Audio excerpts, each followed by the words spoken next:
What's up you guys, it's Graham Stephen who's just made a video on his thoughts on Bitcoin. And he said to smash up the like button because I'm going to be reacting to Graham Stephen's video on Bitcoin. I love the potential of Bitcoin, but after watching Graham's video, I felt like he had missed out a few important points that I'm going to fill in this video. And I agree with most of his points, but I do want to add to it so you have more clarity and direction moving forward if you want to jump in on the Bitcoin bandwagon. I've made a few videos about Bitcoin in the past, but nothing crazy. I just love the potential that Bitcoin has on the world. I also believe in safe investing, so later I show you a Bitcoin price target I think it's going to hit and where to buy and the dangers that you might be facing stepping into Bitcoin right here. So without further ado, let's dive in, let's see what Graham is saying, and then I'm going to comment as we go through this video. I'm just going to be filling in the missing details about what he missed. About one of the most requested topics that I've gotten here in the channel in the last month by a lot, and that would be my thoughts on Bitcoin. After all, in the last year, it's First of all, what's crazy is that people are requesting this only in the last month about Bitcoin when it's gone from $20,000 to $40,000. No one was talking about it back at the beginning of the year when it was $3,000, $4,000, $5,000. That's just crazy. It's rallied from $7,300 to over $34,000. It's officially become the best performing asset of 2020, and it's also by far the most controversial asset of 2020. Only be 21 million Bitcoins in existence, and that's it. As of now, Graham has done a really good job of explaining how Bitcoin works and its background and its history. So good job, Graham. I really appreciate that. That's good. About 18.5 million Bitcoins have been solved for and mined, leaving another 2.5 million Bitcoins out there ready to be taken. However, because the mining process gets harder and harder to solve over time, it's estimated that the final Bitcoin will not be mined until the year 2140. So Graham talks a lot about the mining process and how that works, but he doesn't mention something critical to the Bitcoin process, which is the halving or the halving. Built into Bitcoin is this process that it gets harder and harder to solve over time, but it also has a halving every 4 years where the reward to the miners gets cut in half. Now the next halving is in 1,156 days, around 2024, so we've got a while until that happens. The last time the halving happened this year, it saw the mining reward drop from 12.5 bitcoins per block to 6.25 bitcoins per block. That's how the miners are rewarded. They are rewarded by being paid in Bitcoin the more they mine. But every halving, they are awarded less Bitcoin. This creates a situation where because every 4 years the reward is lowered, it creates a deflationary situation in Bitcoin. Whereas US dollars are being printed infinitely almost, Bitcoin has a maximum of 21 million, which Graham mentioned, but also the rewards for miners are going down. Now, this is the chart of the halving over time, and as you can see, the monetary inflation in orange keeps going down. So Bitcoin in itself is deflationary, while things like the US dollar are inflationary as they keep printing more. Prices have begun taking off. Recently, Goldman Sachs announced that they would be scrambling to catch up on Bitcoin by bridging the gap between financial. So this is a point I disagree with. Graham says that since Bitcoin came out, it started to adopt a mainstream presence, but I don't think it's adopted a mainstream presence. You can't really buy anything with Bitcoin, and even the PayPal announcement that Graham mentioned won't come into effect until early 2021, so maybe January, maybe February. What does that actually mean? How can something that hasn't happened yet be the reason for the price to go up? But in trading, we have a phrase called buy the rumor, sell the news. So everybody's buying and bidding up the price of Bitcoin thinking it's going mainstream, when at the end of that cycle, it's just going to sell and it's going to crash like crazy. So this is the danger of Bitcoin. This is what it does. Price manipulation. Now, it was suggested that the meteoric rise of Bitcoin in 2017 was largely driven by coordinated price manipulation using the stablecoin Tether. I really like that he's got onto the Tether point, because that's been a huge problem in the industry. That what is Tether? Are they just printing Tether, buying Bitcoin with it, pushing up the price, and then selling, and then making that money in real US dollars?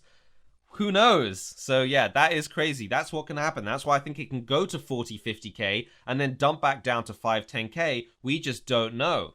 Been a major collapse every few years that wipes out the majority of its value. In 2011, it saw a 93% drop. 2012 saw a 56% drop. 2013 saw a 73% drop. 2015 saw an 85% drop. 2017. So an 80% drop from here, from about 40K, 38K, is about 10K. So if you want to buy Bitcoin, it's definitely not up here in my humble opinion. Now, there are some people that say Bitcoin's going to 5 million, Bitcoin's going to 100,000 this year, and they may be right, but that doesn't mean I can still give the advice to buy it at this price. Scale, at the end of the day, what people really seem to care about is not so much the technology or the decentralized network or its use as a currency, but instead how much money they could make from this in the future if it can. This is so true. Graham is saying that people don't care about Bitcoin right now if they're getting into it. They care about the money that they can get out of it in US dollars. And US dollars is the currency that is being used globally to hold value. Everybody knows what a US dollar is. Everybody agrees on the value of a dollar. But a Bitcoin can go 90% increase in a year and then crash 80%. Surprised if at some point Bitcoin is recognized as a digital gold. So Graham's just mentioned the digital gold as an idea for Bitcoin. Now, I love this because yes, it can be a digital gold, but what's incredible about Bitcoin that gold doesn't have is that it's transactionary online. You can make transactions online like in a second. Gold, if you wanted to send me £1 million worth of gold, you'd have to send trucks and would have to have a storage unit and all this stuff. If you want to send me £1 million worth of Bitcoin, it's like that. So you can actually transact with Bitcoin, but you cannot transact on a larger scale with gold. And in general, you can't transact with gold because you can't break it up, right? If you give me a £10,000 worth of gold, how do I then go buy dinner with it? But if you give me £10,000 worth of Bitcoin, I can now go buy dinner with it because I just spend a little piece of it. Bitcoin could be a global reserve currency capable of transferring trillions of dollars around the world in a matter of minutes. But as of right now, we still have a long way to go. We also risk government stepping in and trying to regulate it, or more. That is the bigger concern. That Bitcoin's going to do so well and it's going to be such a large store of value that governments are going to create their own version, cancel Bitcoin, and make everybody use their own version, like the dollar coin. They're going to just make a dollar coin, peg everything to the dollar coin, Bitcoin won't be used, and everyone's going to buy dollar coin. That tracks every single dollar that goes in and out of your account and from where. Now, as an investment, though... This is why I like Graham Stevens, is why he's such a great YouTuber. He's so entertaining, even when he's talking about these financial topics. Past, I've been mostly against it. I played around with it for a while to see what it is and see what it's all about, but I've yet to invest a substantial amount of money in Bitcoin long term. I think more people now are adopting the belief that it's just going to rally for a little while, crash 70%, hold there for a little bit before rallying again even higher, before doing the same thing over again. I'm really going to take the stance that at the end of the day, no one knows what's going to happen, and there's really not a lot of harm of investing a very small percentage of your overall net worth into Bitcoin just so you're exposed to it. But I certainly would not go all in or invest an amount that you're not comfortable with losing, because at the end of the day, this thing is a wild card. For example, I would not be entirely opposed to investing 1 to 3% of my net worth into Bitcoin. Beautiful. So that 1 to 3% of your net worth, where it's lower than the 5% that you're willing to risk, put something like that amount into Bitcoin. Now, I don't think you should put it into Bitcoin now at 40K, and Graham actually says that. So where should you invest in Bitcoin? I'm going to show you in a minute.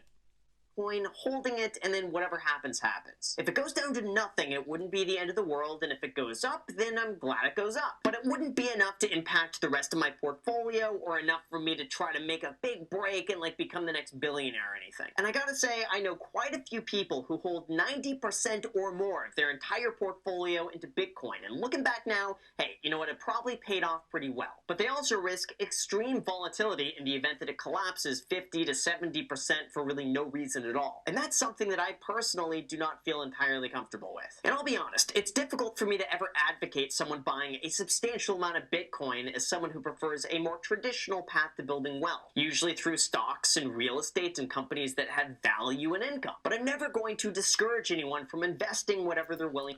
Yeah, so this is the good point. Graham is a property investor. He invests in stocks and real assets that have real worth.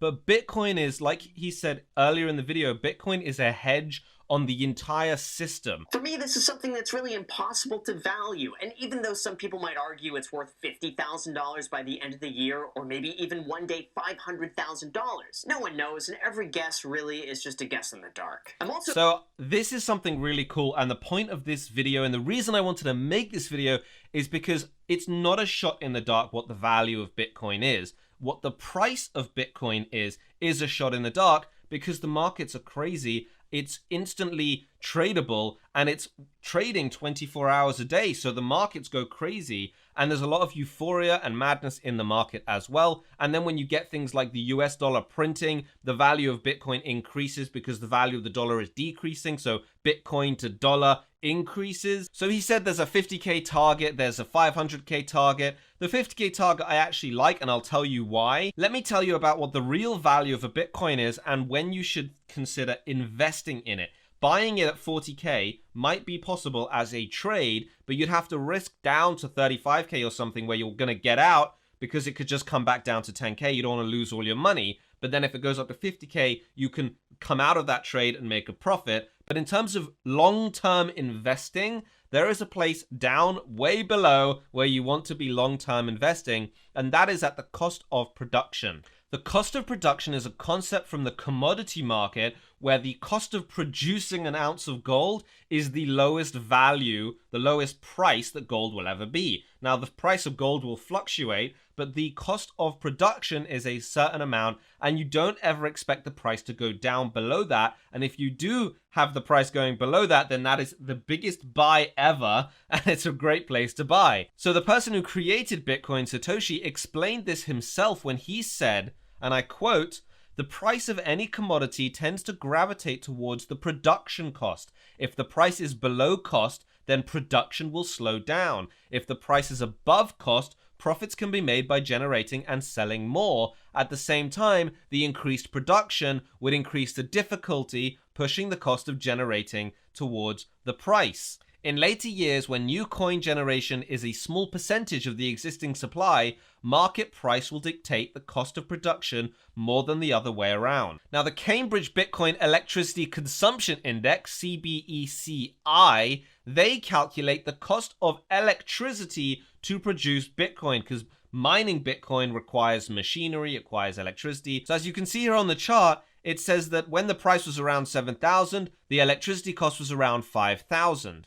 So cost of production of electricity is down at 5,000, but there are other production costs as well. You have to pay for the mining gear, you have to pay for the machinery and the building that it goes in. So if you add up all of those costs, when Bitcoin was at $7,000, the Bitcoin production cost was around $8,900. And as you can see from the price in the past, when it comes down into this cost of production, it doesn't stay there very long, and it often shoots back off into the stratosphere, like all the moon boys predict. So should you be buying Bitcoin now when it's way above production? I actually say, no, you shouldn't be buying it now. You can trade it now. A trade requires having a stop loss so that if it goes down below a certain point, you get out. But investing in Bitcoin should be done around the cost of production, which right now is between $8,000 to $10,000 or $11,000. Now, if I draw a quick Fibonacci tool from where the bottom was at 5,000 this year to where we got up to around 42,000, this is the Bitcoin CME futures. It shows a reload zone down between 12 and 18,000. So if the cost of production is below 12, then that says that we should buy Bitcoin down around 12,000 just at the cost of production and also right at the bottom of that reload zone. Right now, however, we are in a bull market and we are going straight up, it seems. So I'm not suggesting anyone to sell right now or to short. I'm not suggesting anyone to buy right now or to invest. I'm suggesting to wait patiently because this market is euphoric and it's completely insane. Now, I also promised a price prediction, so I'm going to use a universal constant, a universal tool called Feigenbaum's number. So I saw a video a while ago and we shared it in the group that I'm in about trading, the rational investor, and we talk about this universal constant. This equation will change how you see the world by Veritasium. No one knows where this constant comes from. It doesn't seem to relate to any other known physical constant. So this is Feigenbaum's constant, which seems to show in rabbit populations, in how water droplets form, in tons of universal constants. I recommend to watch this video. This equation will change how you see the world. And I also recommend this video, the Feigenbaum constant by Numberphile, where he breaks down the actual mathematics of why this number is so fascinating. But bringing this into trading, if you drew this on the chart as an extension tool, then it creates an accurate prediction of where the price is going to go. So let me show you an example. Back in 2018, if you drew it from this W, you drew it from the top here down to here, and it draws this 4.669, which is accurately where it went. It went even beyond that, but at least it got to that number. So now there is a massive W on this chart, this giant W. So if you do the same thing and you draw it from the top here to the bottom here, then this 4.669 lands on about 50,000 US dollars. And we're not that far away from it. So if we follow Feigenbaum's constant and we hit that target of 51,000, then that could be the chaos level where it either goes crazy up to 100 or it crashes back down to 12. And I don't know because I broke my crystal ball last week and I don't know the future. So should you buy Bitcoin right now? I cannot tell you. Many are calling for 100K or even higher. And if it hits 50K, fine, but I wouldn't say risk your money now from here to 50K because the dump could be really fast and hard and you might miss it.